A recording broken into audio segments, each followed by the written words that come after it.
Tan rica era la Odisea, tan rica era, que en el año 61 o año 62 después de Cristo fue devastada por un terremoto. El Imperio Romano dictaminó reconstruirla con los fondos imperiales.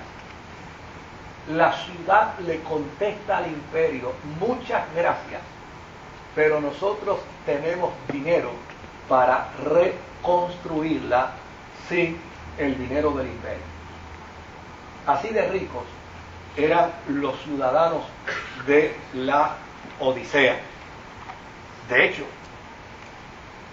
la razón de la queja del Cristo resucitado contra los cristianos de esta iglesia es que tan ricos son que creen que no necesitan a Dios en sus vidas. Tan ricos son que creen que Dios simplemente debe ser un accesorio para la vida cristiana. Pero no era gente que reconocía ni necesidad ni dependencia de Dios. Desde luego, la industria del vestido era alta en la ciudad de la Odisea. La ciudad de la Odisea era en tiempos antiguos lo que hoy puede ser la ciudad de Italia o la región de Italia. Ustedes saben que las cosas que provienen de Italia, nada más que porque digan que son de Italia, ya le asigna un valor superior, ¿verdad? Una presunción de calidad. Gracias por el término. Pues así era la Odisea. Bastaba con que alguien dijera: lo que tengo es de la ciudad de la Odisea, que obviamente eso le ubicaba automáticamente con una presunción, para usar el término tuyo, de calidad por encima de cualquier otro tipo de objeto. Por ejemplo, las ovejas de la Odisea eran famosas por una sencilla razón: porque allí había una gente que se dedicaban a hacer un trabajo veterinario.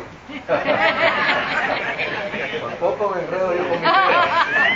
Un trabajo veterinario donde lograban, tan buenas que son, ¿verdad? La lana negra. Donde lograban lo que se conoce como la lana negra. En aquel tiempo, y yo creo que todavía hoy, obviamente cualquier tipo de vestido de lana negra se convertía entonces en un producto muy, muy caro.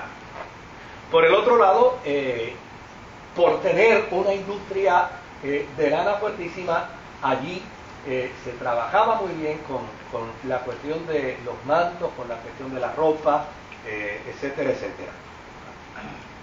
Era un centro de medicinas importante también. De hecho, las monedas que se han logrado recuperar de la ciudad de la Odisea, esa moneda que se acuñó, tenía en su figura dos médicos prominentes, a Zeusis y Alejandro Filaetes.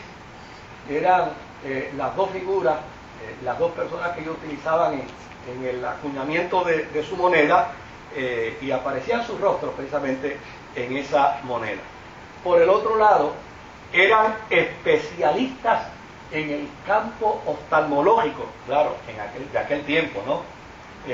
Y eran también ingeniosos en el campo de la otorrinolaringología, a tal punto de que ellos crearon el medicamento del colirio.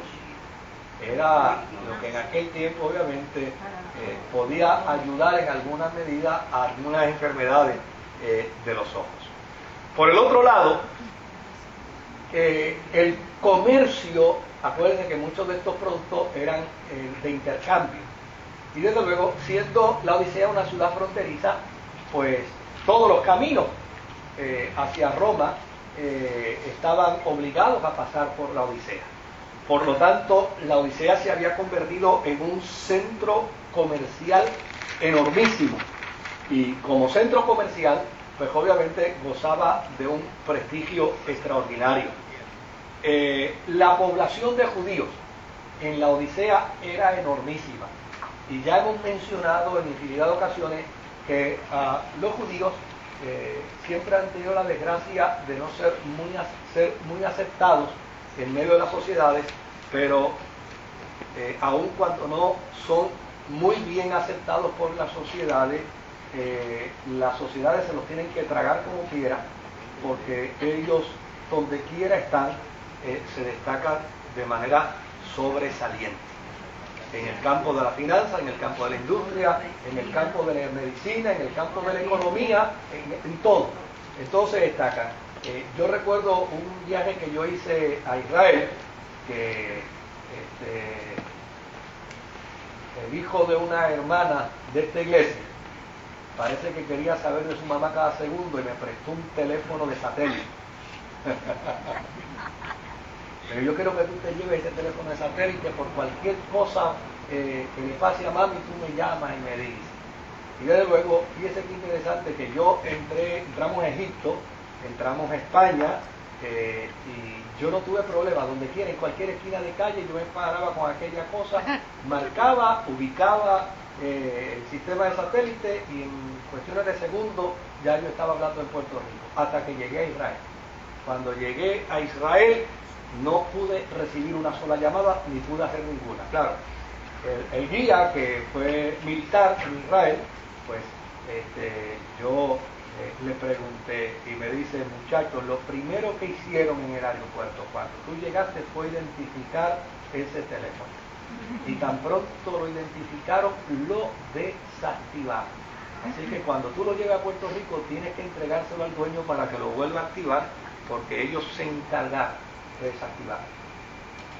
Le digo, pero ¿cuál es el problema? Dice: la tecnología de comunicaciones en Israel es extraordinaria. Y desde luego, como nosotros somos un pueblo rodeado de enemigos, no nos podemos dar el lujo de que una persona entre aquí y desde aquí adentro dé instrucciones a nuestros enemigos. Por lo tanto, cualquier señal de comunicación externa, nosotros la anulamos inmediatamente.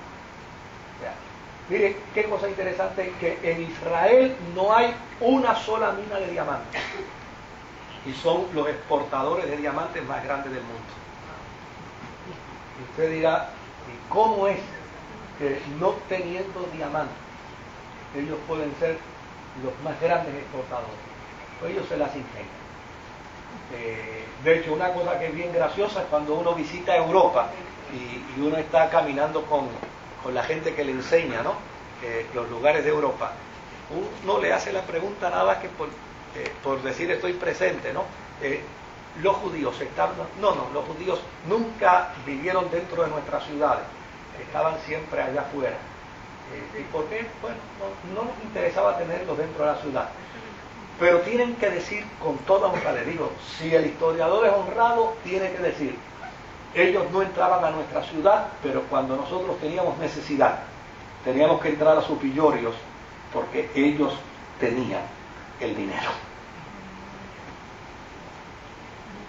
Y desde luego, en la Odisea había 7.500 judíos. Esta no era una ciudad muy grande.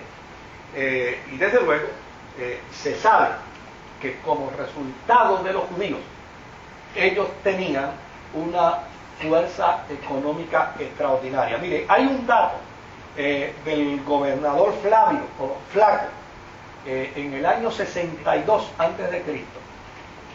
Los judíos en la Odisea estaban muy interesados en ayudar en el proceso de la